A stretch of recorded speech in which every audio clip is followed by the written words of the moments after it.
So I wanted to have something where the painting, the buyer, and the children really were part of something, part of the idea. It's got a black head where the night is falling on the head of the horse, and you have also the stars falling on the horse, which are orange, and an orange moon, which is in spirituality is the color of transformation, the color of hope. Also, it's got some of the star signs because we're on the year of the horse, and that the year of the horse is supposed to be a very positive one and time for some real change. The actual fairy tale in some way come true because the horse actually does save all the children. I'll take it off because I know we're selling him fast, but I'm big.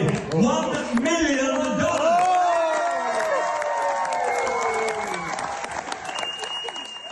And it worked out really well, Yeah. Did you ever think that it was going to fetch such a large amount of money, No, record-breaking sums? I never really have any idea of what's going to happen, and I've got a team with me, and I always do everything to the best of my ability. But once I let it go, that's the best I can do, and then it's up to the rest or up to fate to happen. But of course, creativity is creativity. Sometimes some things come out better than others. It's part of what it is. But in this case, I think that it was a very poignant and a very suitable idea for the charity. And it actually worked. It got to raise $1 million for the charity, and obviously they were able to buy a lot more wheelchairs. So I'm very happy about that. I mean, it's a 2 meter by 2 meter painting. It wasn't just.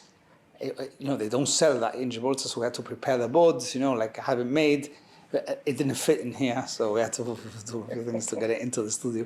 And then find the composition, paint the painting, let it dry, frame it, create it, send it to you, okay? It's like, so it's not just the painting of it, it was the whole thing, but it was definitely worth it, in the end. The Times recently named you one of the best portrait painters in Britain. Mm-hmm. How does it feel to get that kind of recognition? Every time I get anything, I always obviously show my team, show my brother, show my parents, whatever, one day.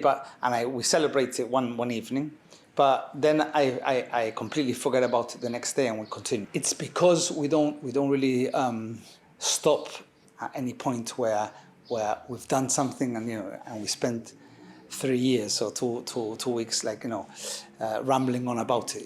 It's done, we celebrate it, and then I continue to the next thing, and there is always really exciting next things, and that's how I get going,